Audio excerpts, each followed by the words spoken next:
जय गुरुदेव। जय गुरुदेव।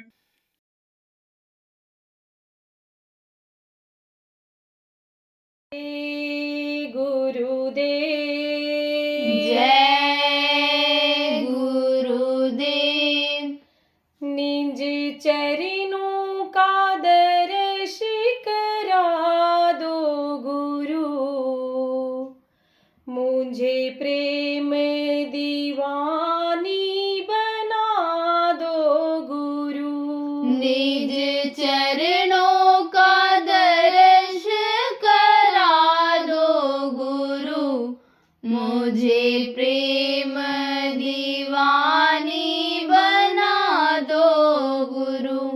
जगत जाल से दूर हटा कर, जगत जाल से दूर हटाकर, मुझे शीशे में रूप दिखा दो गुरु, मुझे प्रेम दीवानी बना दो गुरु। मुझे शीशे में रूप दिखा दो गुरु, मुझे प्रेम दीवानी बना दो गुरु।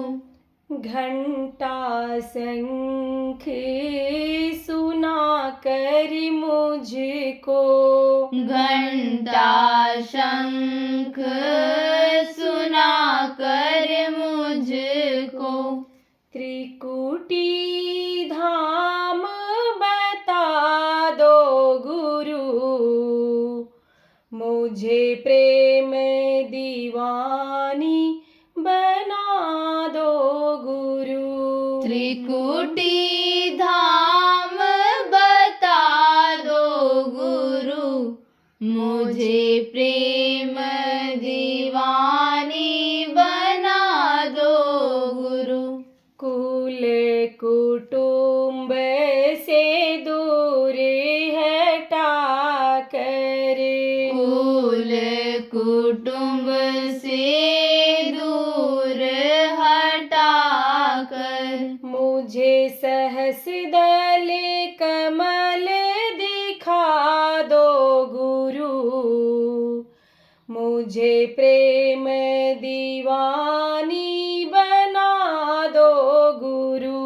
मुझे सहज दल कमल दिखा दो गुरु, मुझे प्रेम दीवानी बना दो गुरु। गगन शिखर का दर्श करा कर, गगन शिखर का दर्श करा कर, मुझे दसवां द्वार लखा दो गुरु, मुझे प्रेम दीवानी बना दो गुरु। मुझे 10वां द्वार लखा दो गुरु, मुझे प्रेम दीवानी बना दो गुरु।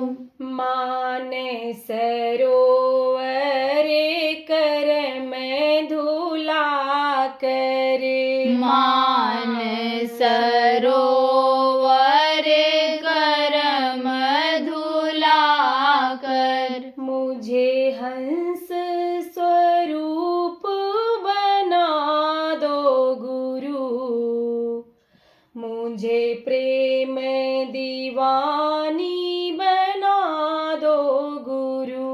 मुझे हंस स्वरूप बना दो गुरु, मुझे प्रेम दीवानी बना दो गुरु।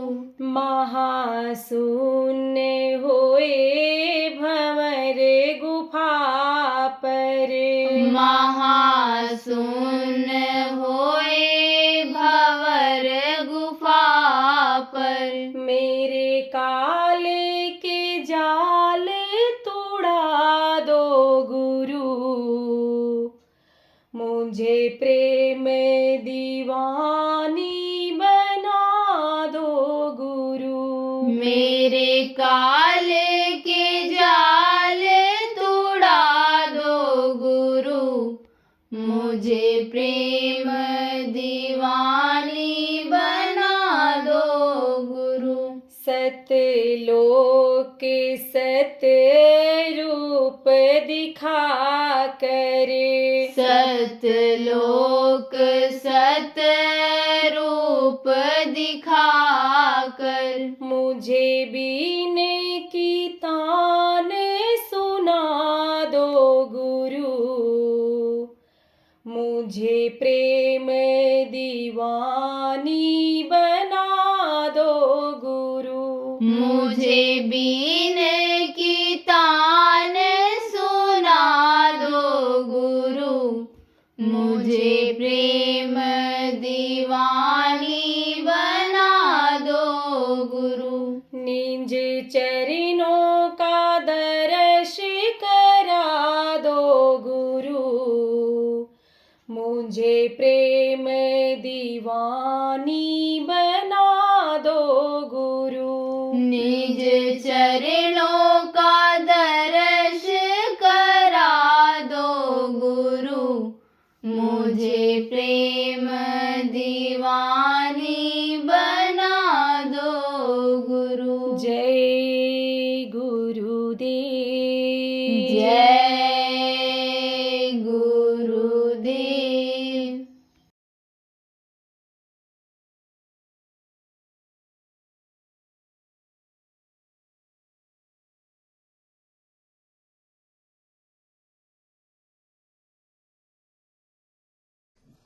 जब माँ के पेट में वादा किया, उल्टे लटके हुए थे, लेफ्टिन पर जिसको संडाल बना हुआ था। माँ के पेट की आग तपा रही थी, गर्म कर रही थी। तब उस समय बराबर प्रभु से यही रट लगाए रहे कि जल्दी करो, बनाओ, तैयार करो हमको।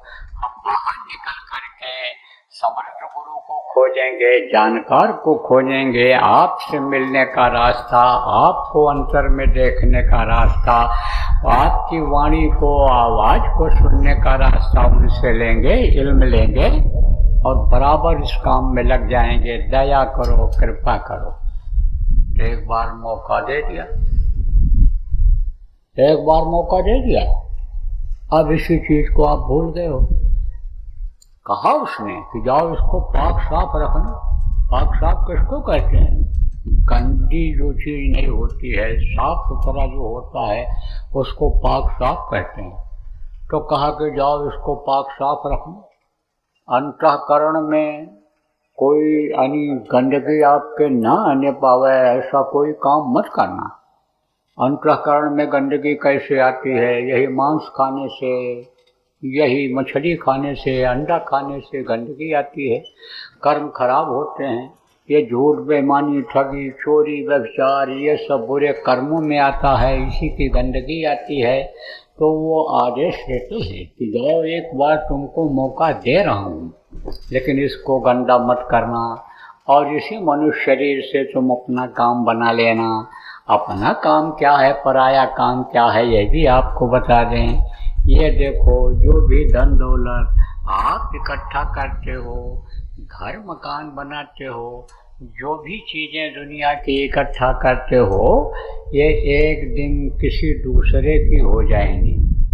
ये आपके काम आखिरी वक्त पर कुछ आने वाला नहीं रहेगा। लेकिन अगर आपने नाम को जान लिया, नाम की कमाई किया, भजन आपने किया, सुमिरन किया, आपने ध्यान लगाया, तो कहा यही भजन तेरे साथ चलेगा, पावेगा विश्राम। विश्राम किसको कहते हैं? कहते पूरा आराम मिल गया, रात को मुकाम पर पहुंच गए अपने, और हम आराम कर लिए। रास्ते में तो कहीं आराम नहीं मिला, बहुत परेशानी थी। इसी तरह से ये जो जीवन का सफ़र है ये एक तरह से रास्ता है। यहाँ आराम है ही नहीं। आराम तो आपको तब मिलेगा कि जहाँ का जीव तहाँ पहुँचावा।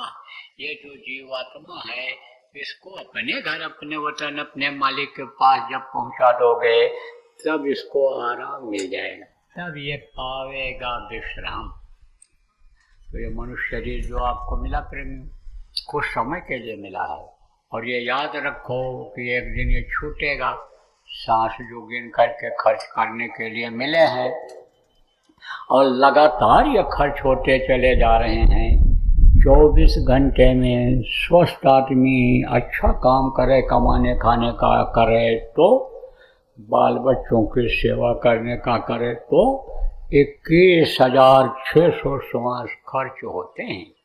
लेकिन अगर कहीं इसी को भोग में अगर बिता दिया तो 4 गुना खर्चा हो जाता है।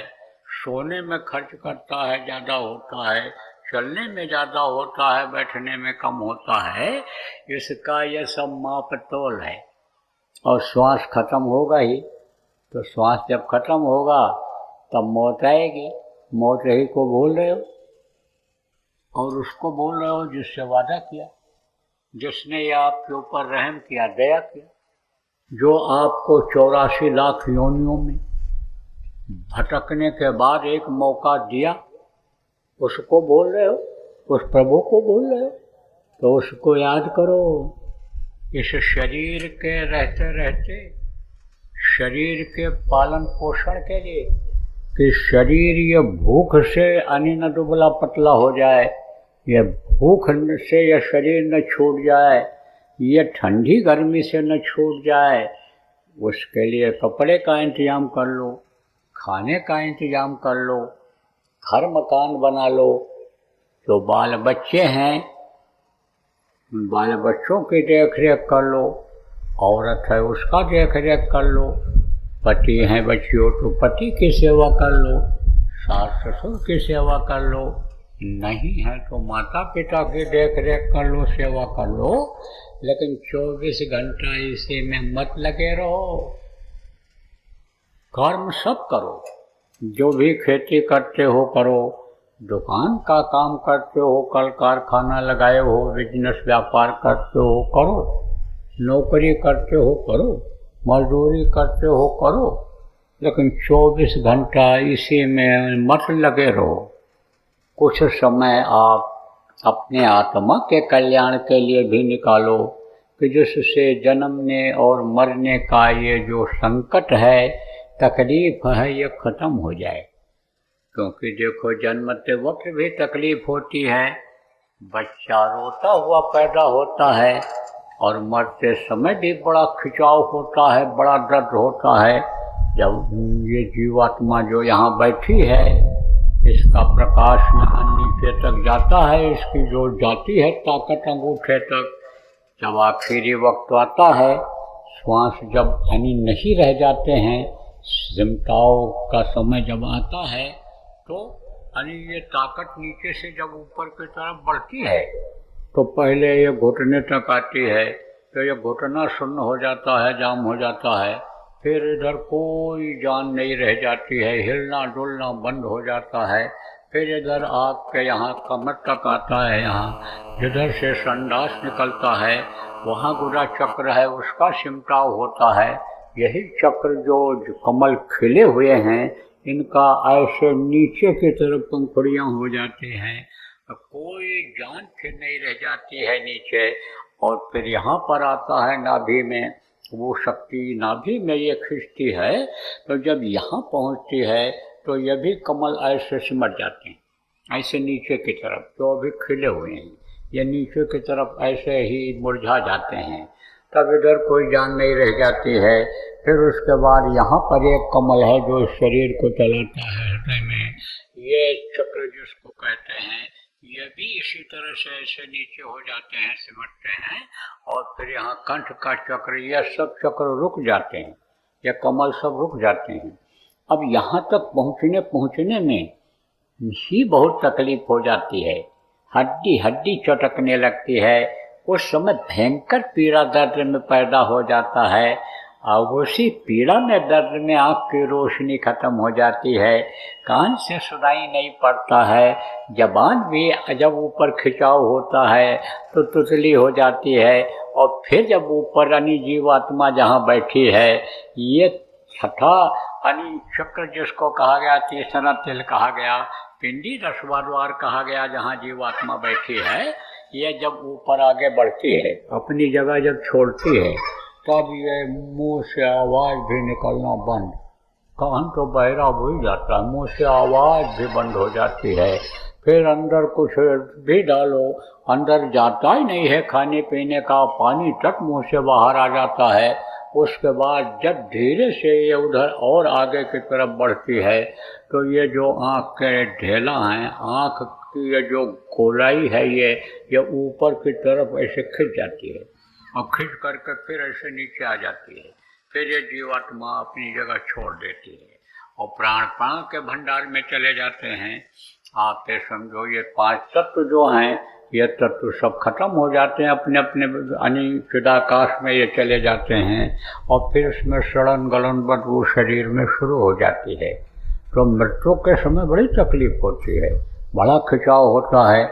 अब यह है कि किसी समर्थ का हाथ पकड़ लिया, जिनको संत सदगुरु कहते हैं, उनसे नाम लेकर के नाम की कमाई अगर करने लग गए, तब आखिरी उसमें तकलीफ नहीं होती है।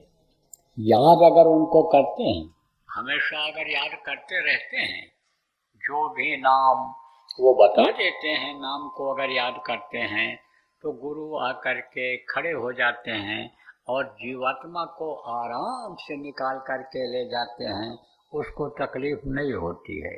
और नहीं तो मौत के समय बहुत तकलीफ होती है, इसीलिए कहा गया मौत से डरते रहो दिन रात। अरे मौत से डरते रहो, याद रखो मौत को, और मौत ही बोले तो प्रेमियों शरीर के रहते रहते अपना काम बना लो। बाकी ये कोई भी काम जो करने में लगे हुए हो, आपका काम नहीं है, ये सब ही छूट जाएगा। एक सुई की नोक भी आप उस वक्त पर इस दुनिया संसार से ले करके जा नहीं सकते हो। तो वो उपाय कौन बताता है? जानकार ही कोई बताएगा। तो कौन जानकार होते हैं?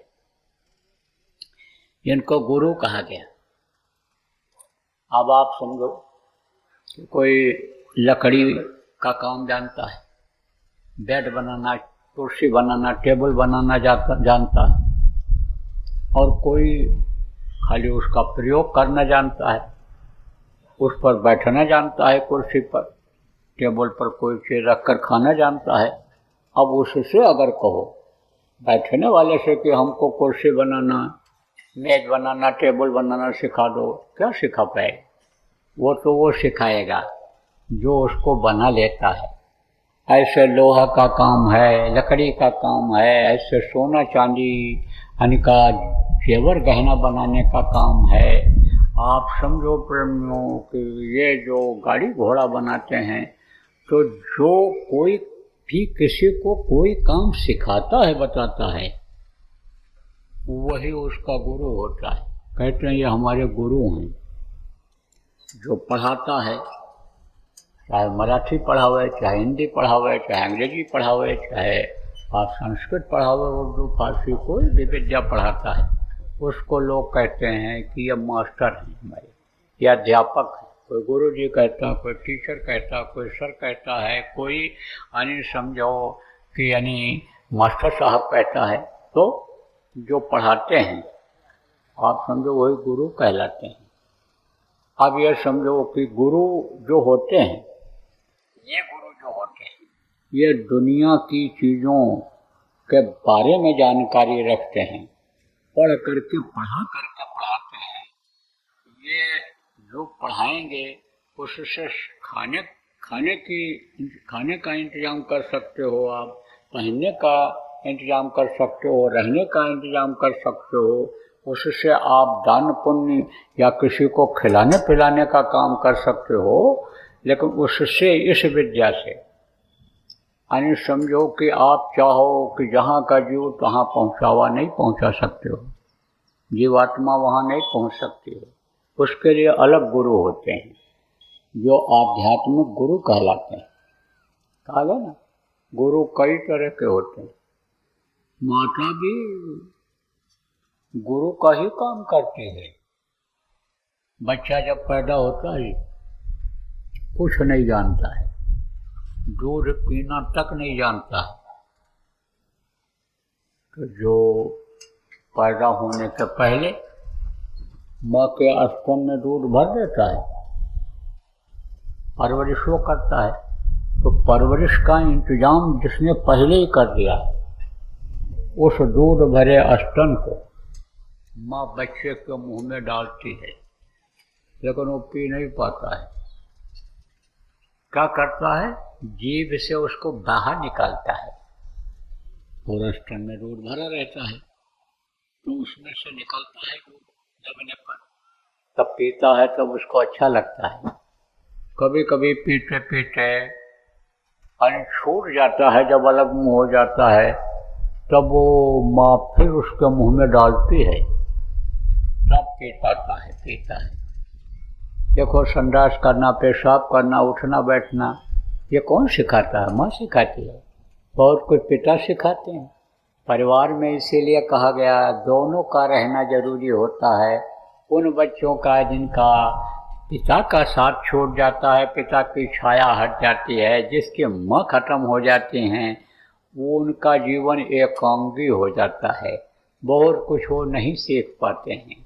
जो भाई बहनों के बीच में रहते हैं, भरे पूरे परिवार में रहते हैं, उनको बहुत तरह की जानकारी हो जाती है। कुछ समाज से चीज़ें मिलती हैं। आप देखो, गलत लड़कों का अगर साथ पड़ गया तो वो गलत रास्ते पर चले जाते हैं। जो माता पिता अपने बच्चों का ध्यान नहीं रखते हैं, अपना फर्ज नहीं अदा करते हैं, उनको करना चाहिए कि भाई जब बच्चा पैदा किया हो तो उसके खाने पहनने का ध्यान रखो, पढ़ाई लिखाई का ध्यान रखो, उसके चाल चलन का ध्यान रखो, उसको आगे बढ़ाओ, उससे नाम कमवाओ, अपना नाम यानी समझो उजागर करो, यानी अपने खानदान का नाम उजागर करो, अपने देश का नाम वो ऊंचा करे। ये सब उसको सिखाना चाहिए बच्चे को।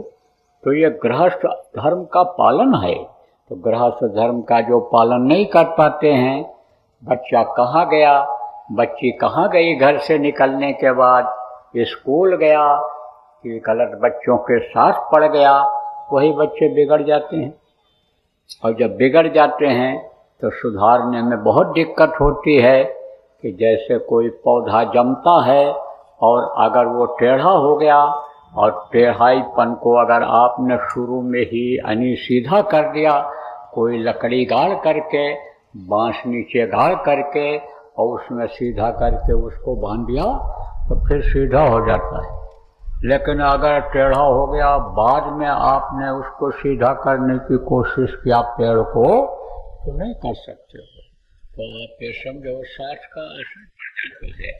इसीलिए कहा गया बच्चों का ध्यान रखना चाहिए।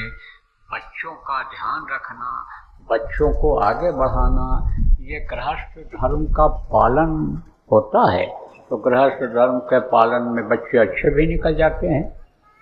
आप ही के बच्चे देखो, इसमें आए होंगे, सेवा किए होंगे, प्रचार किए होंगे, आपके साथ बैठते होंगे, ध्यान भजन करते होंगे, तो आपने उनका ध्यान रखा।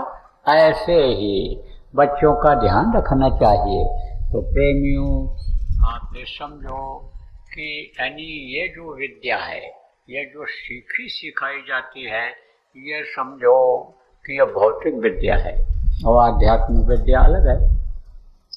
आध्यात्मिक विद्या कौन सी है? जहाँ ये विद्या सब खत्म हो जाती है, वहाँ से आध्यात्मिक विद्या की शुरुआत होती है। तो उसके गुरु अलग होते हैं, हमेशा रहते हैं इस धरती पर। कहा गया ना, गिरी बदरिया पाप की, बरस गई अंगार, संत न होते जगत में, जल मरता संसार। संसार खत्म हो गया होता अगर संत न होते थे। अब ये जरूर है कि पाप जब कम रहता है, अत्याचार अन्याय जब कम होता है, तब वो एक जगह पर बैठ कर के संभाल करते रहते हैं। जब ये चीज़ें बढ़ती हैं और उसकी सज़ा लोगों को मिलने लगती है, लोगों के कर्म खराब हो जाते हैं, कर्मों की सज़ा लोगों को मिलने लगती है, तब वो निकल कर के जगह जगह जा कर के लोगों को समझाते हैं, लोगों का खान पान सही करते हैं, चाल चलन सही करते हैं, लोगों की विचार और भावनाएं बदलते हैं, लोगों को धर्म कर्म बताते हैं, लोगों को नामदान दे करके भजन करा करके पार करने का काम करते हैं। तो हमेशा इस धरती पर रहे, इनको आध्यात्मिक गुरु कहा गया। हर युग में रहे। देखो, त्रेतायुग सतयुग के बारे में तो लोगों को कम जानकारी है, लेकिन त्रेता का इतिहास, द्वापर का इतिहास ज़्यादा मिलता है। तो त्रेतायुग था, सतयुग, त्रेता, द्वापर, कलयुग, ये 4 युग हैं। सबसे पहले जब दुनिया बनी तब तो सतयुग था, उसके बाद त्रेता आया। तो त्रेता में भी गुरु थे। राम भगवान जिनको कहते हो, उन्होंने भी गुरु किया था। राम कृष्ण से को बड़े कहा गया, सो तो गुरु के, और 3 लोग के जे धनी गुरु आ गया, वो भी गुरु के आगे झुके थे, तो उन्होंने भी गुरु किया था। विद्या गुरु उनके कौन थे? विश्वामित्र जी थे, और वशिष्ठ जी उनके आध्यात्मिक गुरु थे। और आप देखो, कृष्ण ने भी गुरु किया था, संदीपनी उनके विद्या गुरु थे, और आध्यात्मिक गुरु कौन थे? सुपत जी। आप देखो, अनुसंगों की इधर भी लोग आए, महात्मा आए, उन लोगों ने भी गुरु किया है। गुरु बिन होए न ज्ञान, मगर गुरु के कदम कोई आगे बढ़ ही नहीं सकता है। कहा गया कि सु गुरु बिन भव निधि करे न कोई, जो विरंची शंकर सम होई, चाहे ब्रह्मा विष्णु महेश जैसा कोई होगा, शिव जैसा होगा, लेकिन बगैर गुरु के पार हो ही नहीं सकता है। इसलिए गुरु की जरूरत पड़ती है। तो देखो प्रेमियों, हमारे गुरु महाराज हैं, जिनकी तस्वीर लगी हुई है, ये पूरे गुरु थे। ये समझो पूरी शक्ति लिए हुए थे उसकी, किसकी? सतपुरुष की, उस प्रभु की, अनामी प्रभु की पूरी शक्ति लेकर के इस धरती पर आए थे। इसीलिए उन्होंने इतने जीवों को अपनाया, जितना किसी ने नहीं अपनाया था। बहुत लोगों को नामदान दिया, खान पान चाल चलन सही किया, बरकत दिलाया लोगों को, लोगों की तकलीफों को दूर किया, और नामदान दे करके भजन करा करके कितने लोगों को पार कर दिया। तो यह परंपरा रही है। संत जब इस दुनिया संसार से जाने लगते हैं तो किसी न किसी को बता करके जाते हैं कि यह हमारा काम करेंगे। तो प्रेमियों, आप काफ़ी कुछ लोगों को मालूम है, गुरु महाराज मुझ न चीज़ के लिए आदेश दे करके गए थे, यह पुराने लोगों की संभाल करेंगे, नए को नामदान देंगे। तो वो नामदान मैं दे रहा हूँ।